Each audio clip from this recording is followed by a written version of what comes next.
¿Cuántos han decidido seguir a Cristo? Amén.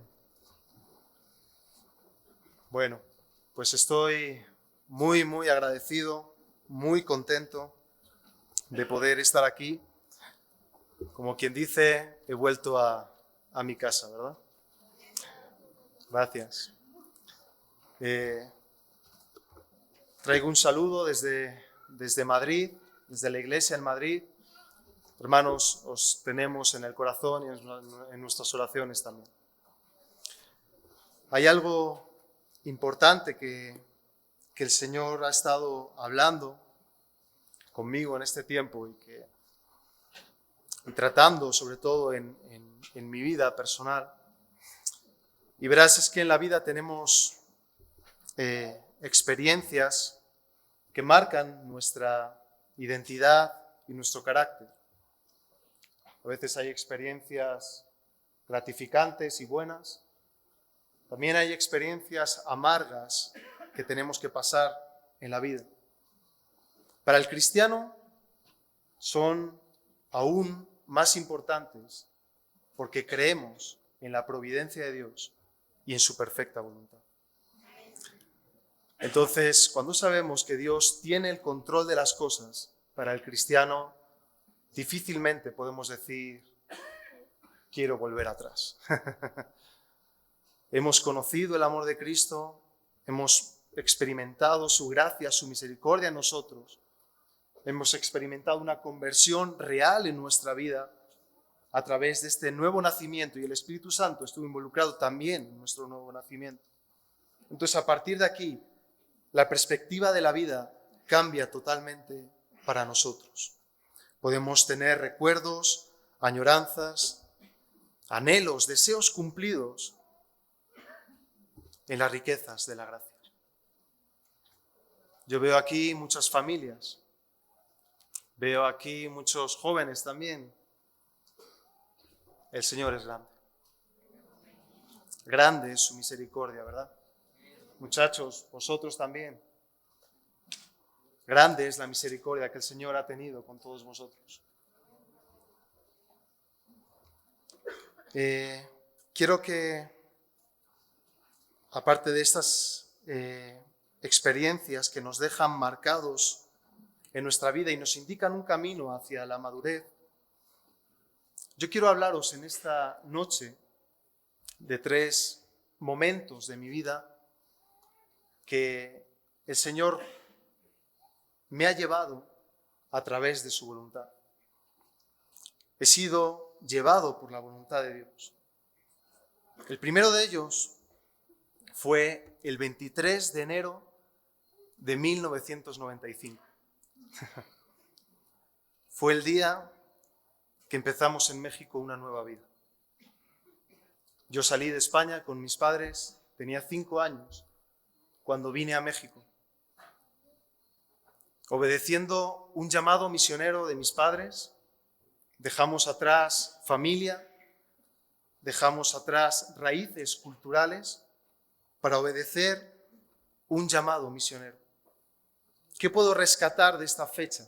23 de enero de 1995. Un llamado misionero exige un gran sacrificio. No es un desgaste común, es un gran sacrificio. Vamos a abrir nuestras Biblias en Filipenses, capítulo 2. Verás, la iglesia de Filipos fue la primera que se instaló en Europa. En una ocasión, en el segundo viaje misionero de Pablo, él tenía un gran deseo de poder ir a Asia. Seguramente el campo misionero allí era muy atractivo para él. Él quería ir allí, pero dice que el Espíritu no les dejó. Tuvieron una visión de un varón macedonio y hubo, vamos a verlo así, cierta oposición espiritual. Tenemos que entender que el Espíritu Santo quiere guiar por completo nuestros pasos. Para un llamado misionero es necesario que el Espíritu Santo nos conduzca, nos guíe. Sí, ellos interpretaron esto como una guianza del Espíritu y no les dejó ir.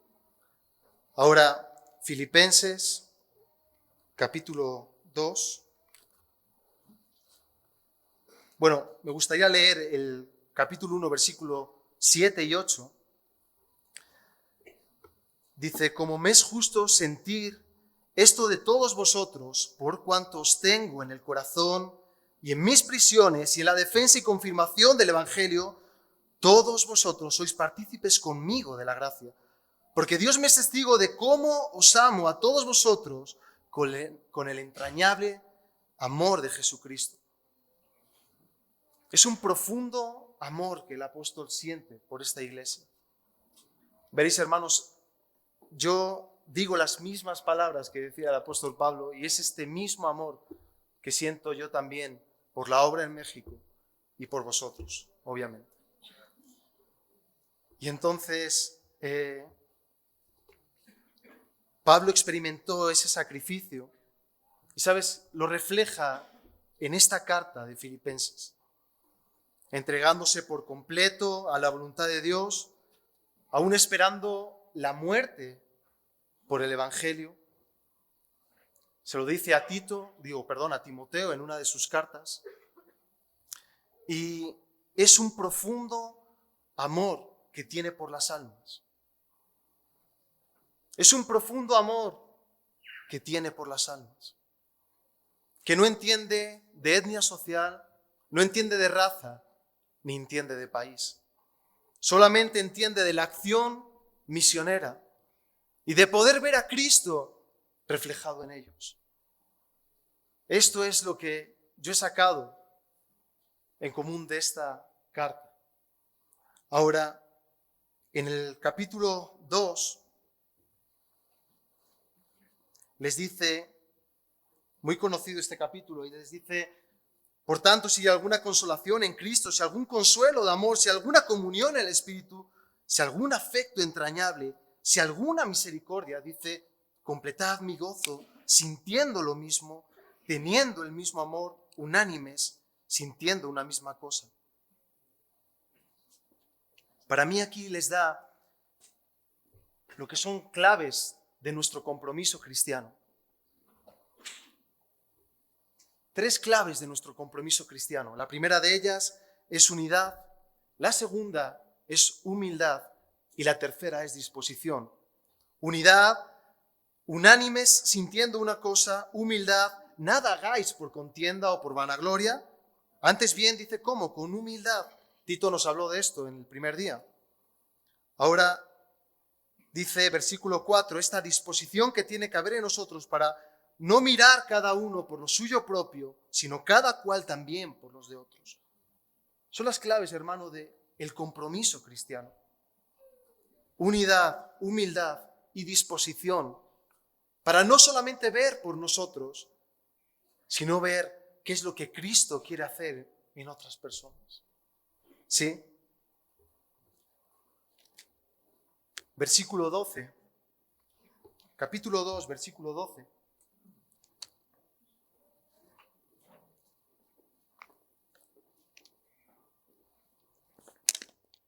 Dice: por tanto, amados míos, como siempre habéis obedecido, no como en mi presencia solamente, sino mucho más ahora en mi ausencia, ocupaos en vuestra salvación con temor y temblor.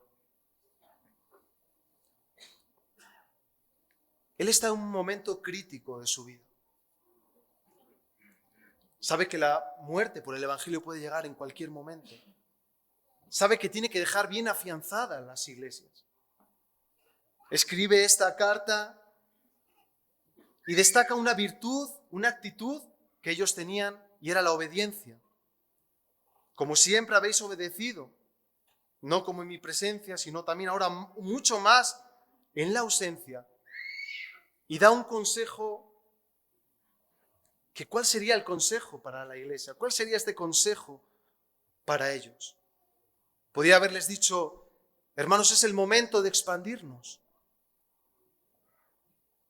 Oye, prestad especial atención en vuestro servicio, en cómo se hacen las cosas. Vamos a ser más grandes. Pero no. ¿Sabes qué les dijo? Ocupaos de vuestra salvación. ¿Cómo? Con temor y con temblor. Les está dando la clave de la vida cristiana.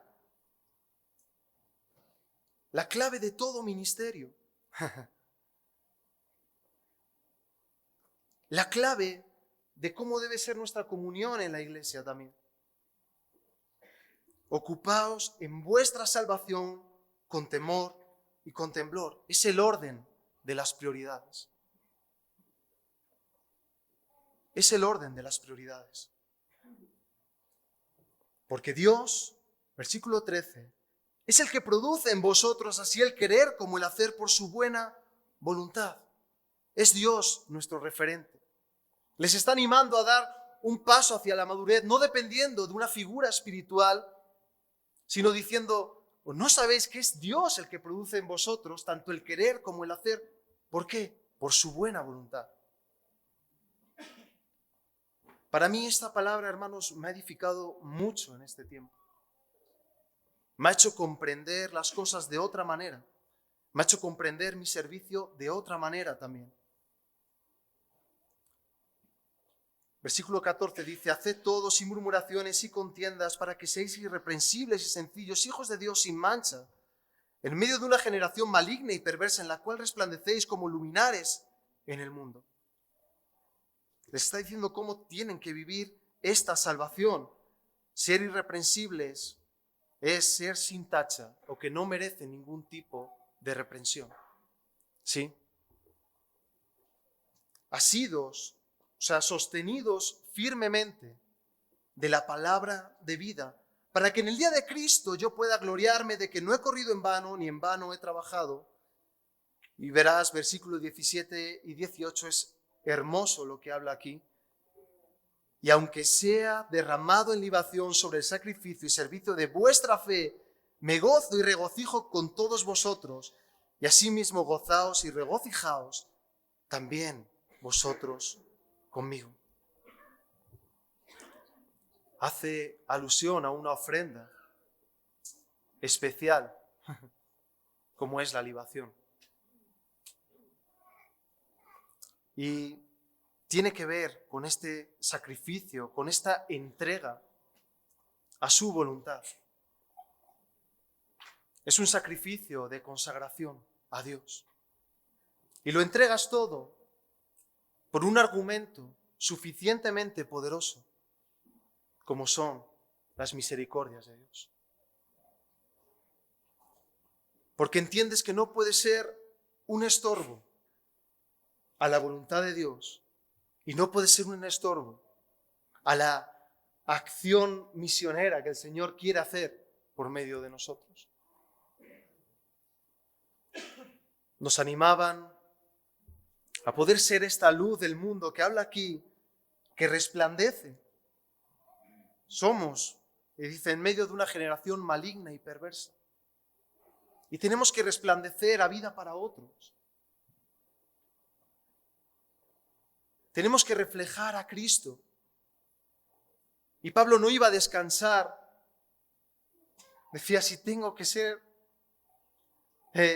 esta entrega voluntaria, este sacrificio voluntario por vuestra fe, por haberos alcanzado para Cristo. Cuando hablo de esta exigencia y este sacrificio, al principio dije, ¿no?, que un llamado misionero exige un gran sacrificio. Cuando hablo acerca de esto, no hablo solamente de mis padres, por ejemplo, o de mi familia. Viví los comienzos y la obra en primera persona.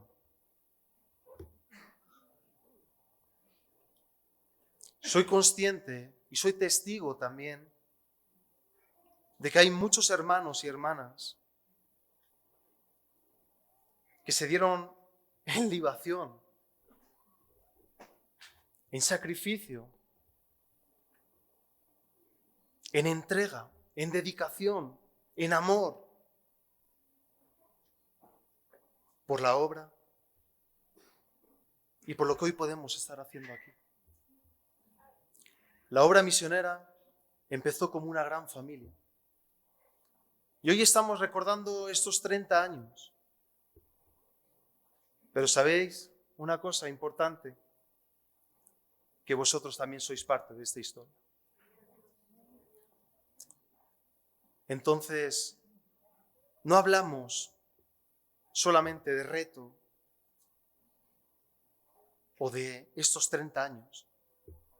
Hablamos de lo que el Señor ha hecho en este tiempo y de cómo el Señor, mediante su voluntad, ha utilizado a mucha gente,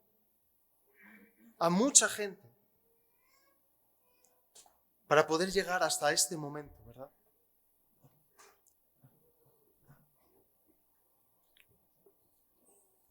La siguiente fecha es el 26 de agosto del 2019. Fue el día en el que el Señor puso un alto a mi proyecto de vida para aceptar su voluntad. Ese fue el día en el que mi familia y yo salimos de México. Fue el día en que tuvimos que abandonar el país por una enfermedad de mi esposa que vino sin previo aviso. Y de la noche a la mañana no me pude despedir de nadie. Estaba en un avión rumbo a España. Fue difícil para mí aceptarlo. Estábamos en la mejor parte del ministerio, creo yo. Había mucha expectación alrededor de nosotros. Nos sentíamos realmente utilizados y nos sentíamos bien en el ministerio. Muchas veces me he preguntado por qué el Señor cambió nuestros planes. He vivido 25 años en este país, amaba el país, amaba a la gente, amaba la obra, lo sigo amando. Y he preguntado muchas veces, Señor, ¿por qué? ¿Por qué?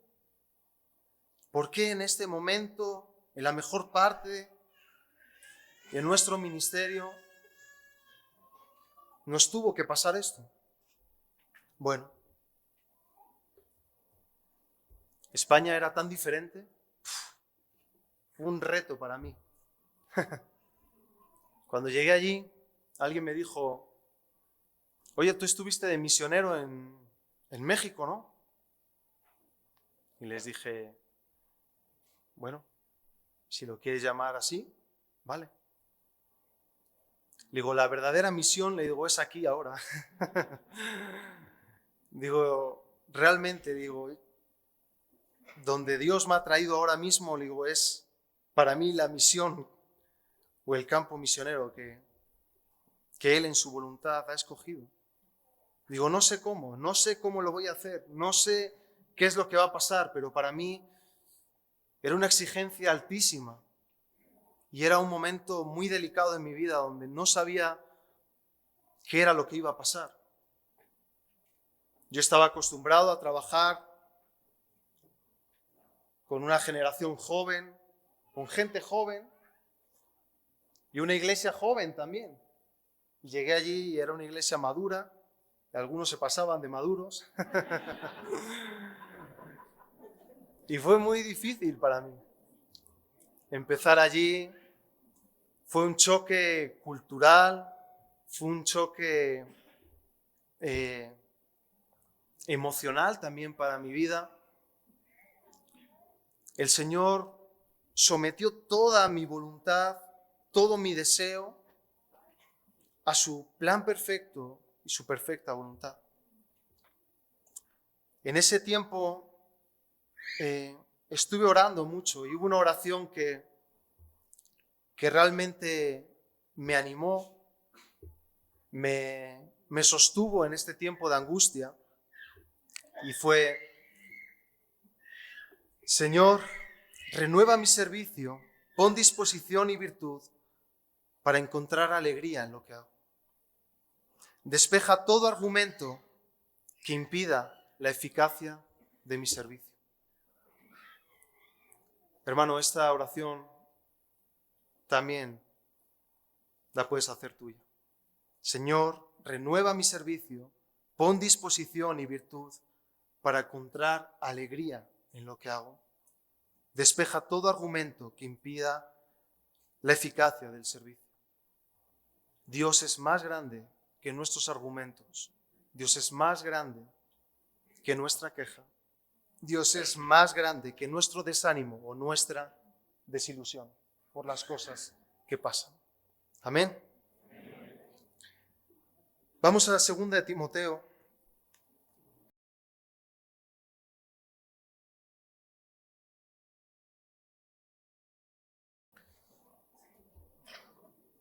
Segunda de Timoteo,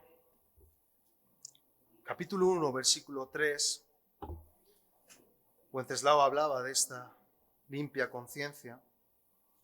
Y doy gracias a Dios, al cual sirvo desde mis mayores con limpia conciencia, de que sin cesar me acuerdo de ti en mis oraciones noche y día, deseando verte al acordarme de tus lágrimas para llenarme de gozo. Versículo 5 dice: trayendo a la memoria la fe no fingida que hay en ti, la cual habitó primero en tu abuela Loida y en tu madre Eunice, y estoy seguro que en ti también.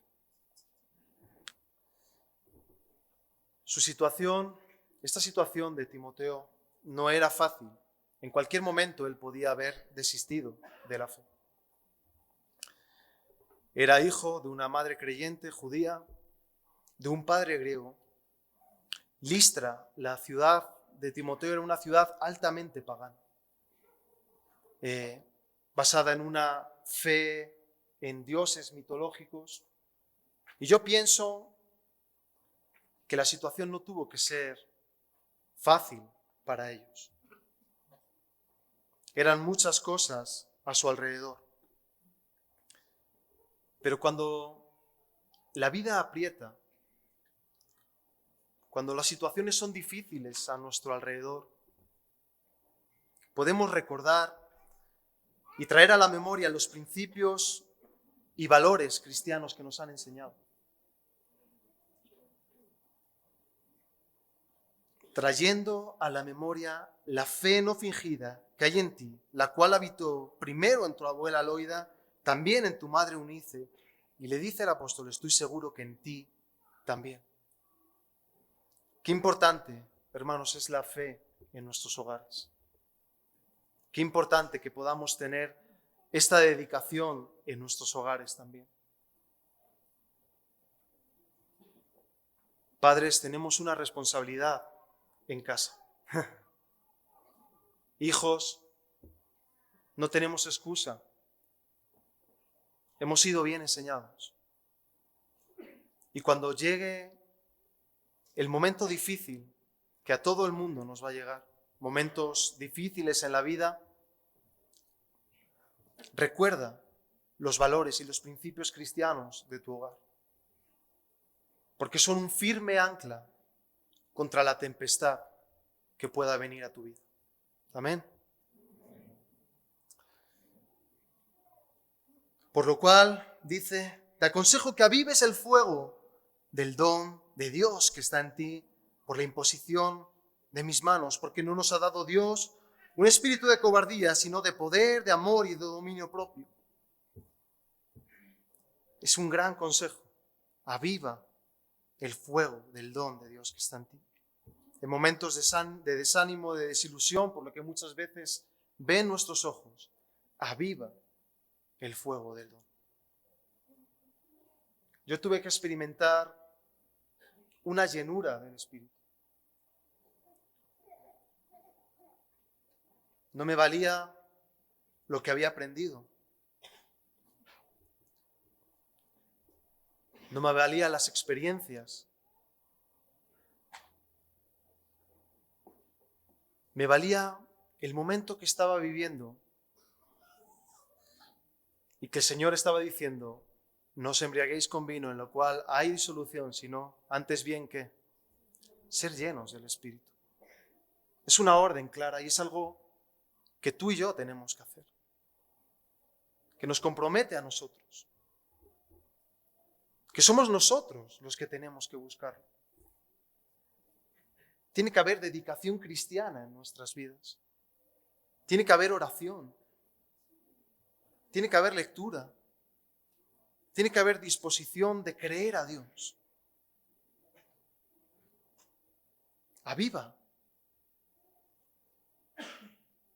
Recuerda estos principios, estos valores cristianos que tenemos. ¿Sabéis? El principio de todo ministerio es la familia. Ama a la familia, cuida a la familia y todo lo demás va a salir bien.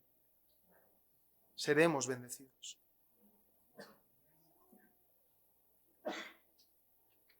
Pablo estaba seguro que esta fe que había en su madre, que había en su abuela, estaba seguro que en él también la iba a ver. Igual Timoteo no se estaba percatando de esto. Pero Pablo recuerda, dice, oye, aviva esto.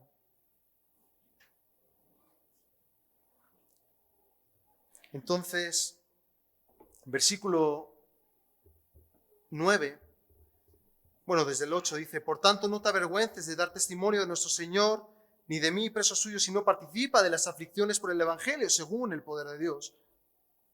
Versículo 9 es muy importante, dice, ¿quién nos salvó y nos llamó con un llamamiento santo? Pero dice que no es conforme a nuestras obras, sino según el propósito suyo y la gracia que nos fue dada en Cristo Jesús antes de los tiempos de los siglos. No hay un mérito humano. Hay un propósito y una gracia que nos han sido confiados a través de Jesucristo. Dice la palabra que los que aman a Dios, todas las cosas les vienen a bien. Estos son los que conforme a su propósito son llamados. Entonces, este propósito y esta gracia han sido confiadas en nosotros a través de Jesucristo. ¿Qué es lo que tenemos que hacer? Bueno, cuando tengas oportunidad, síguelo leyendo. Pero en el capítulo 2 dice, tú pues, hijo mío, esfuérzate. Otra versión dice, fortalécete en la gracia que es en Cristo Jesús.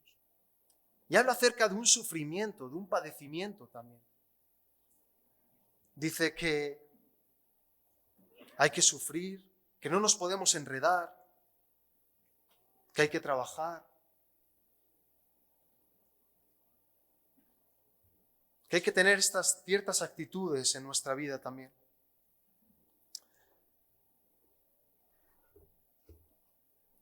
¿Conocéis la historia del hijo pródigo? ¿Cuál creéis que fue el gran error que él cometió? Para mí, esto no es que así sea, es lo que yo pienso. Creo que el gran error fue desperdiciar los bienes. Cuando él va al padre y le dice, dame los bienes, el padre no rehúsa dárselos. Pródigo significa malgastador. Y él malgastó los bienes, viviendo perdidamente. Muchas veces desperdiciamos estos bienes de la casa de Dios.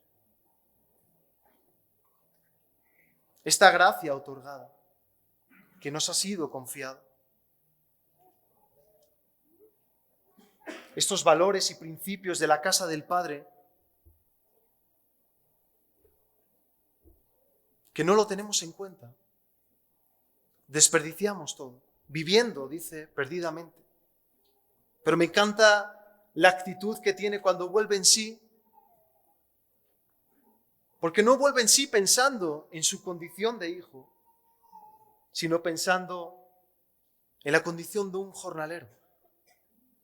Diciendo, ¿cuántos allí en la casa de mi padre, jornaleros, dice, no les falta de nada, y yo aquí perezco? Entonces tenemos que hacer un especial hincapié en esto. No desperdiciemos las riquezas de su gracia.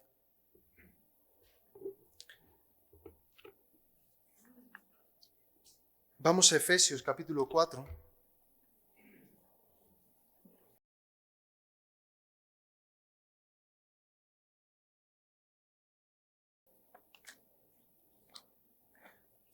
Versículo 1 dice, yo pues preso en el Señor, os ruego que andéis como es digno de la vocación con que fuisteis llamados, con toda humildad y mansedumbre, soportándoos con paciencia los unos a los otros, en amor. Y el versículo 3 es clave diciendo, solícitos en guardar la unidad del Espíritu en el vínculo de la paz. Solícitos, o sea, haciendo un especial hincapié en esto, con diligencia, esforzándonos en guardar la unidad del Espíritu en el vínculo de la paz. ¿Cuántas veces hemos orado por unidad? Muchas. ¿Pero realmente creemos en la unidad? ¿Creemos en la unidad bíblica? ¿Creemos en la unidad espiritual? Dice aquí, un cuerpo, un espíritu, como fuisteis también llamados en una misma esperanza de vuestra vocación, un Señor, una fe, un bautismo, un Dios y Padre de todos, el cual es sobre todos y por todos y en todos. Nos une un vínculo, hermanos, poderoso. No somos cualquiera. No es algo carnal. Es un vínculo poderoso. Pero ahora dice, versículo 7, pero a cada uno de nosotros fue dada la gracia conforme a la medida del don de Cristo. Es decir, pertenecemos a un cuerpo, a una esperanza, a un Señor y hemos sido sellados con un bautismo. Pero ahora aclara que cada creyente ha recibido una gracia especial dedicada para ti, conforme a la medida del don de Cristo. Somos especiales para Dios. Ahora, sabiendo esto, me hace a mí pensar, si yo no soy capaz de ver las virtudes espirituales que mi hermano tiene, que el Espíritu Santo ha dado a mi hermano, tengo un problema. Tengo un problema.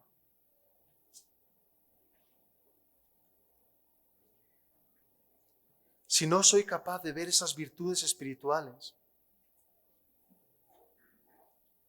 si creemos realmente en la unidad, tenemos que saber que sí, hay un cuerpo, un espíritu, una misma esperanza, un Señor, una fe, un bautismo, sí, pero a cada uno de nosotros le fue dada la gracia conforme a la medida del don de Cristo. ¿Cuál es el fin del ministerio? ¿Cuál es el fin de...? Poco más abajo habla acerca de los ministerios, ¿no? Él mismo constituyó a apóstoles, profetas, a evangelistas, pastores, maestros. ¿Pero cuál es el fin? El fin, dice, es perfeccionar a los santos para la obra del ministerio, para la edificación del cuerpo de Cristo. Es poder hacer crecer a otros.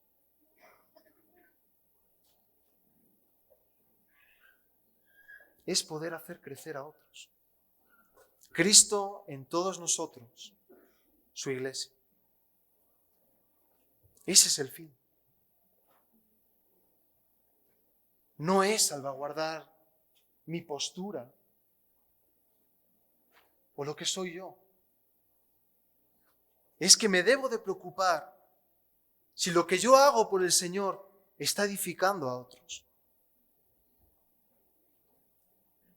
si la gente a mi alrededor puede crecer? Y si no es así, igual es que no he entendido la verdadera unidad. No creemos en la uniformidad, pero tristemente es de lo que más practicamos. Algo uniforme es que mantiene la misma forma. No hay ningún tipo de variación. Todo aquello que altere esa forma es desechado o desacreditado. No vale.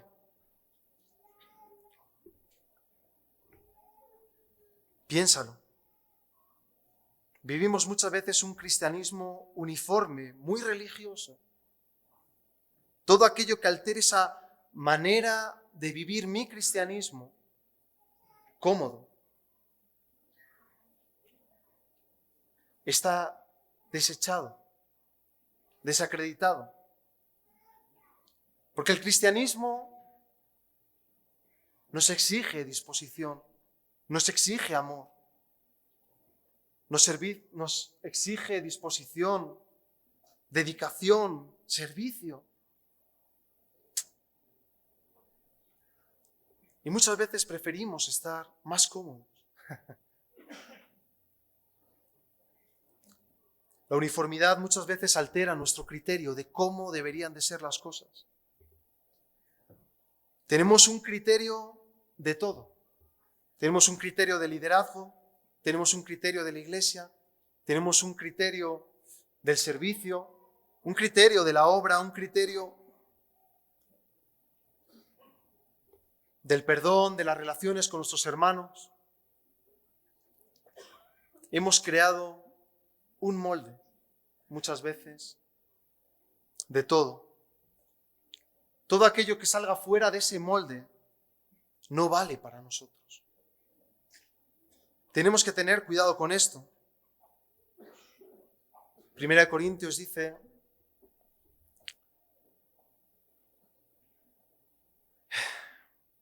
que creemos en la diversidad de dones. Dice que los da el Espíritu.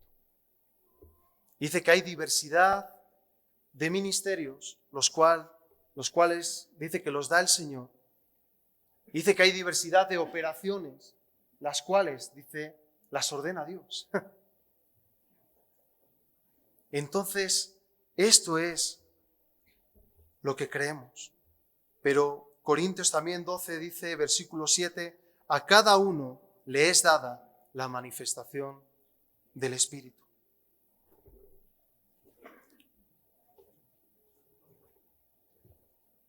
Capítulo 4, versículo 15 dice, sino que siguiendo la verdad en el amor, crezcamos en todo, en aquel que es la cabeza, esto es Cristo, de quien todo el cuerpo bien concentrado y unido entre sí por todas las coyunturas que se ayudan mutuamente, según la actividad propia de cada miembro, recibe su crecimiento para ir edificándose en amor.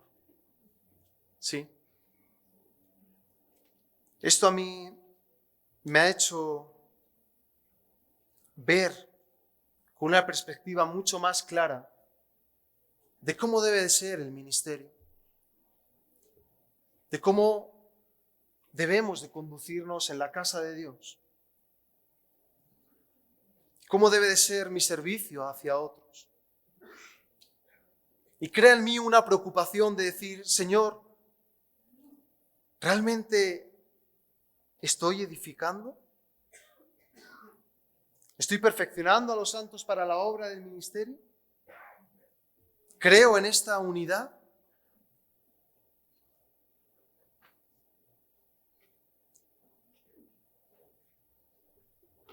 Vamos a un momento a Romanos capítulo 12. Ya voy terminando.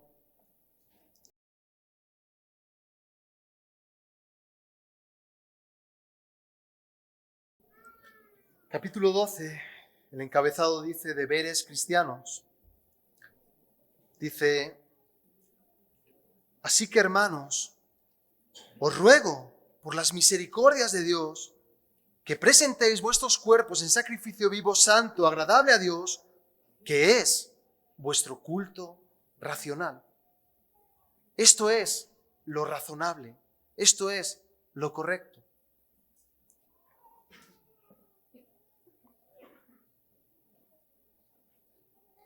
Es un sacrificio de consagración. Y vuelvo a decir, es un sacrificio de consagración y lo entregas todo por un argumento suficientemente poderoso como son las misericordias de Dios.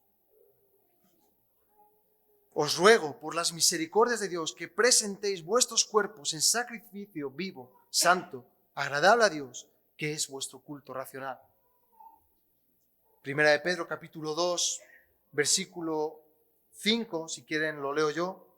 Vosotros también, como piedras vivas, ser edificados, dice, como casa espiritual y sacerdocio santo, para ofrecer sacrificios espirituales aceptables a Dios por medio de Jesucristo.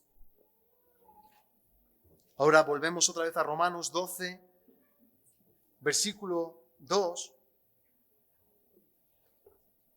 No os conforméis a este siglo, sino transformaos por medio de la renovación de vuestro entendimiento para que comprobéis cuál sea la buena voluntad de Dios, que es agradable y que es perfecta.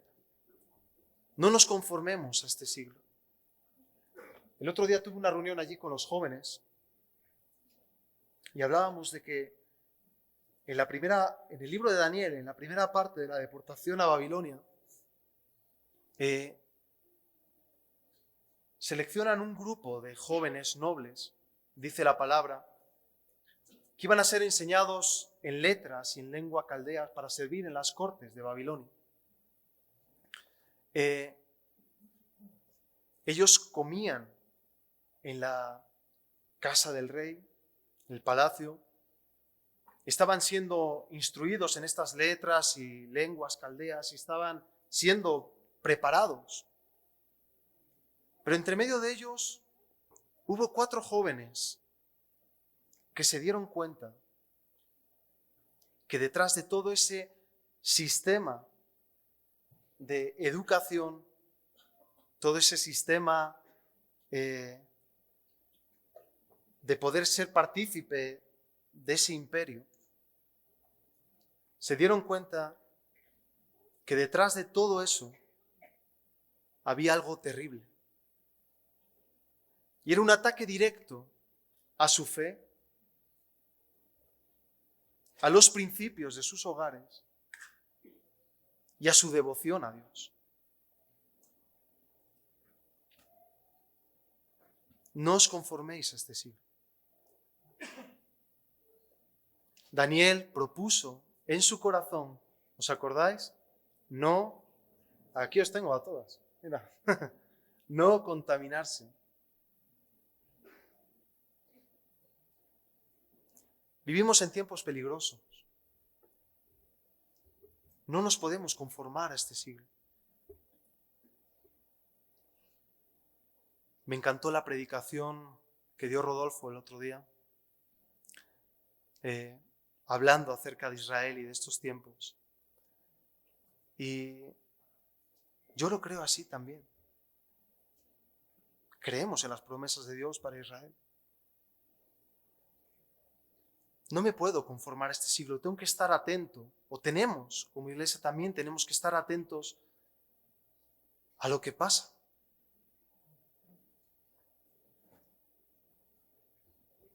En medio de todo ese sistema que habían creado para ellos, estaba esto que era terrible. No es muy diferente a nuestras universidades, no es muy diferente a nuestros institutos, no es muy diferente a lo que nuestra sociedad está cocinando hoy en día.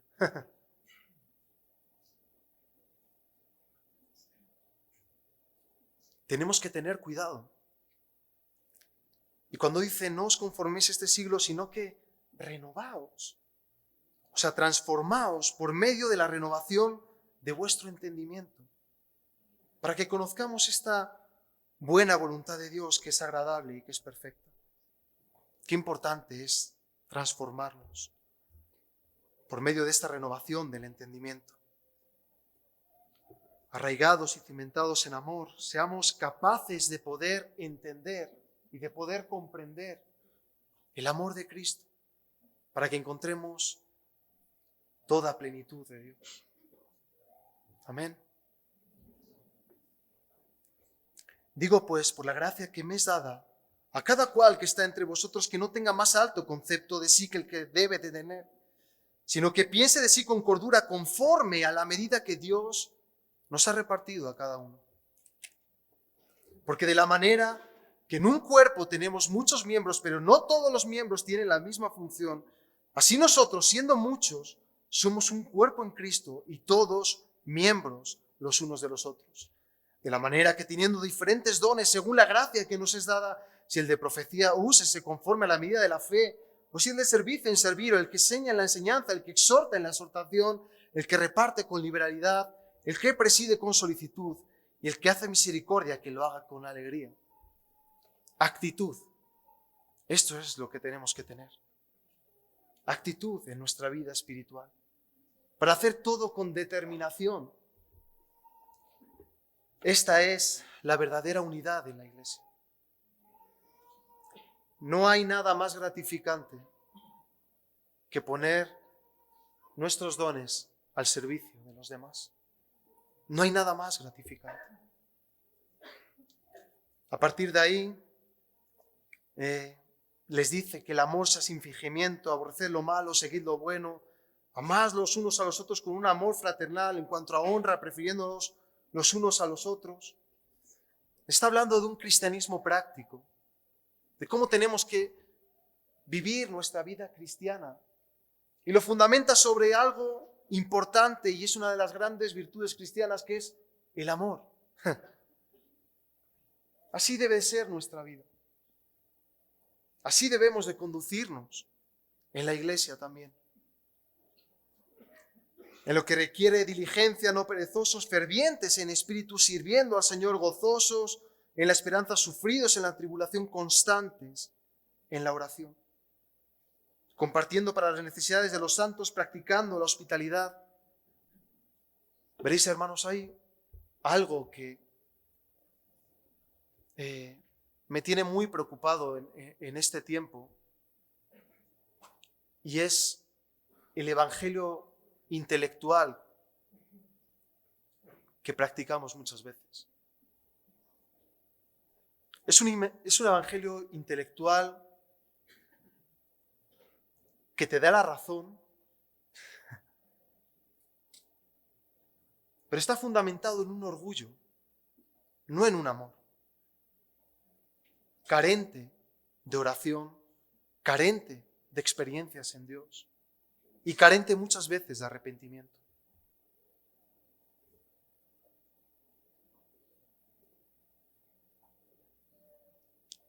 Hay momentos en los que podemos ser tentados a tener conocimiento bíblico y debatir muchas cosas, pero estamos muy fuera del propósito. Qué importante es esta vida práctica cristiana, que está fundamentada en este amor, y gozaos con los que se gozan, llorad con los que lloran, unánimes entre vosotros, no altivos, asociándolos con los humildes, no seáis sabios en vuestra propia opinión, no paguéis a nadie mal por mal, procurad lo bueno entre todos los hombres. Si es posible, en cuanto dependa de vosotros, estad en paz con todos los hombres. Son tantas cosas. Son tantas cosas. No seas vencido de lo malo, sino vence con el bien el mal. Y voy a citar el capítulo 13, versículo 12.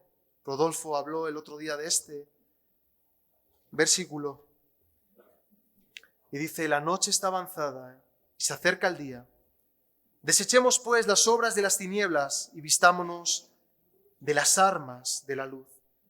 Andemos como de día honestamente, no en glotonerías y borracheras, no en lujurias y lascivias, no en contiendas y envidia, sino vestíos del Señor Jesucristo, dice, y no proveáis para los deseos de la carne.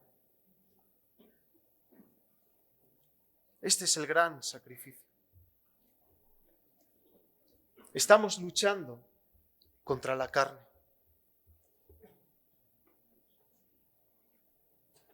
Chicos,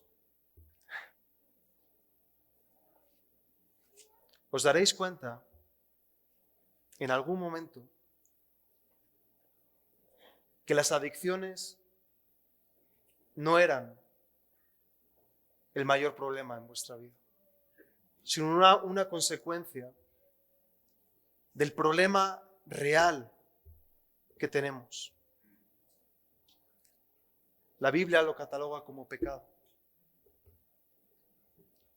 Aquello que nos separa de Dios. Y en algún momento tenemos que entender y comprender que tenemos que profundizar en nuestra vida interior y decir, Señor, ¿cuál es mi verdadero problema? ¿Qué es lo que tú quieres cambiar?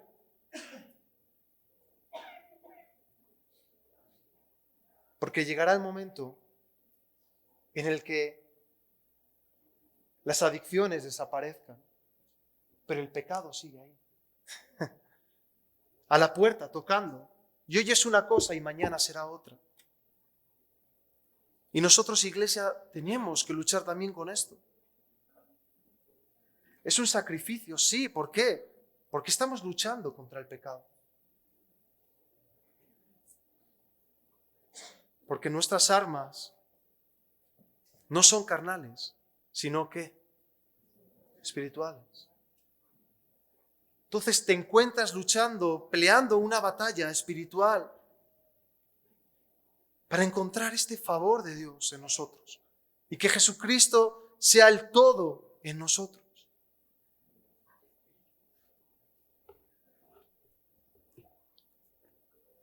La última fecha que tengo apuntada es el 1 de diciembre del 2023. Fue el día que un amado hermano, pastor, compañero, suegro, partió con el Señor.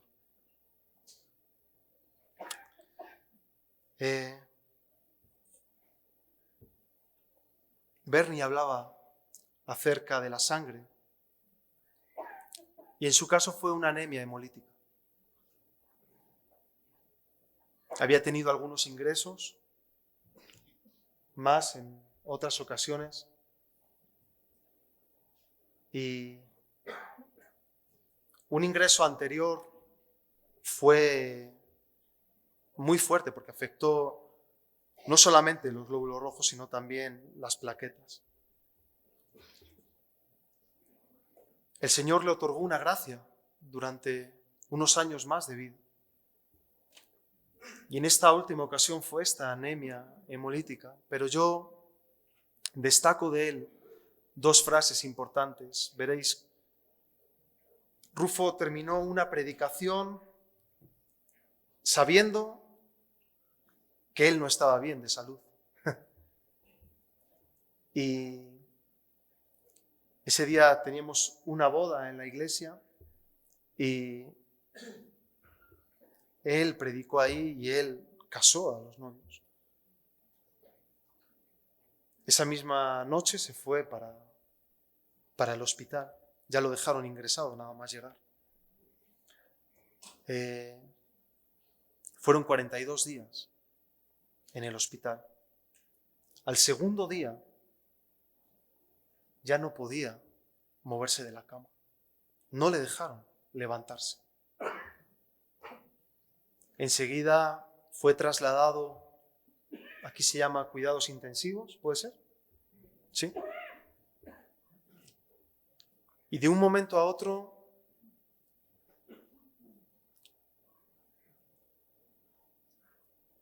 le fue arrebatado todo. Ya no había ministerio ahí. Ni siquiera estábamos la familia. Él estaba solo batallando. No podíamos entrar a verle. Y fueron 42 días de hospital muy duros, en el que vimos su desgaste corporal, su decadencia, pero con una fuerza y un vigor espiritual impresionante. Yo destaco 2 frases de ese momento.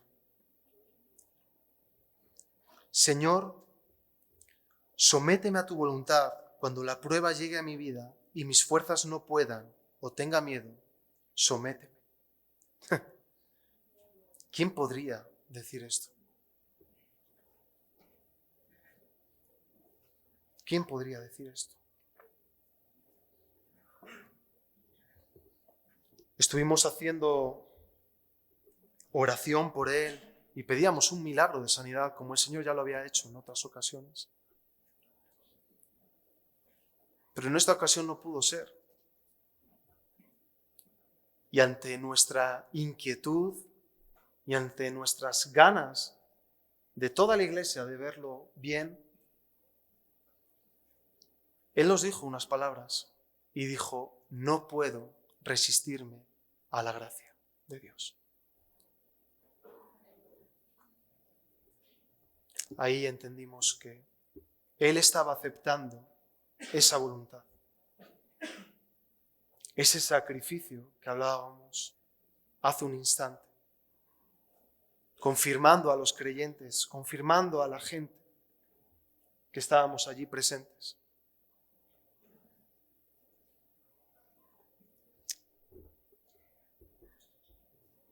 Leamos Filipenses capítulo 3, versículo 9.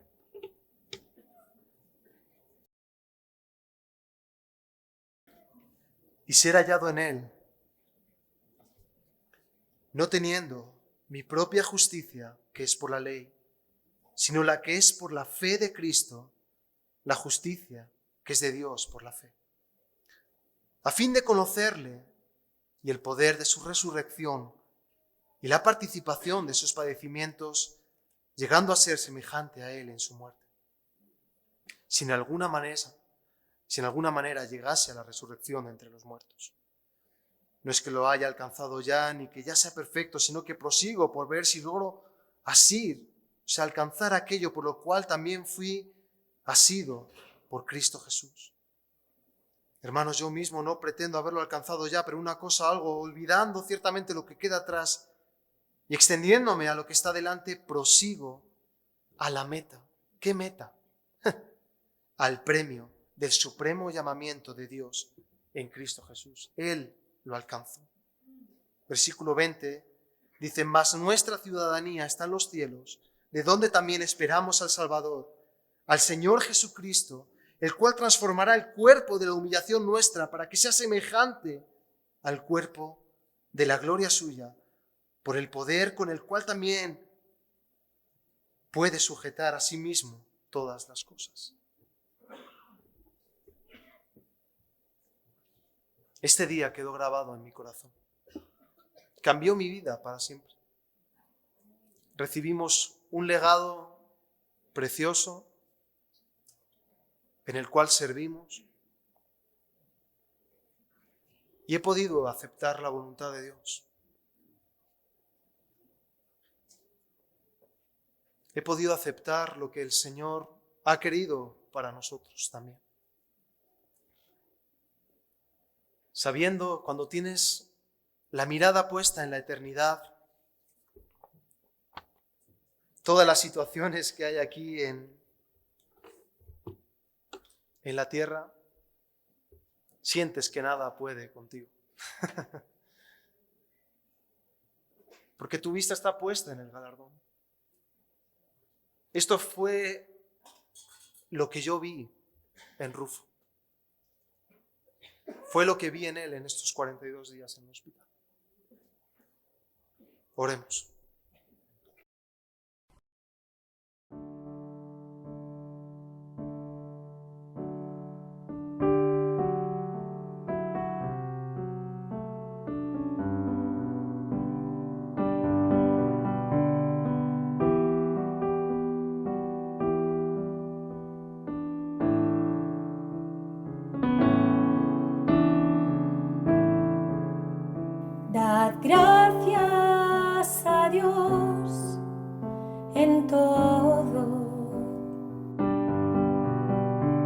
pues esta es su voluntad.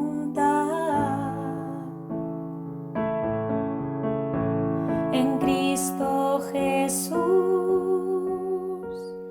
para vosotros, y en todo tiempo orad sin cesar. Dad gracias a Dios en todo, pues esta es su voluntad.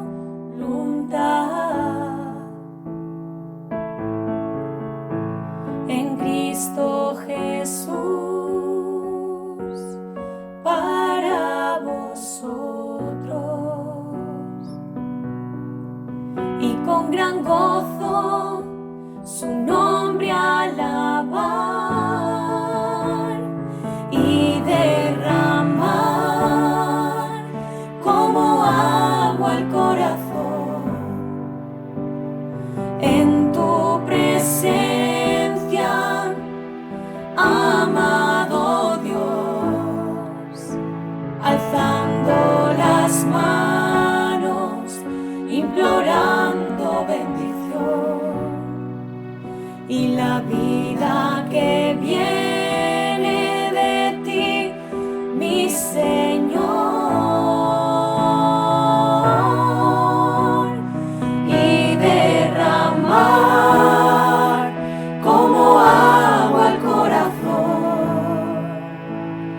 en tu presencia, amado Dios, alzando las manos, implorando bendición, y la vida que viene de ti, mi Señor.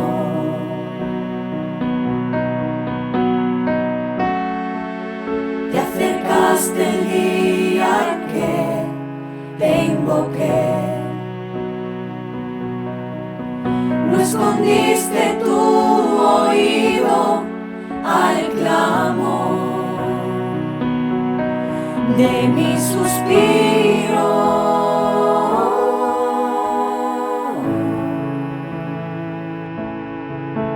Confiamos en ti, Señor Jesús, en la obra de la cruz.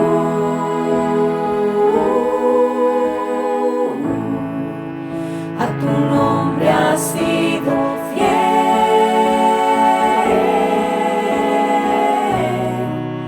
a tu nombre yo seré fiel.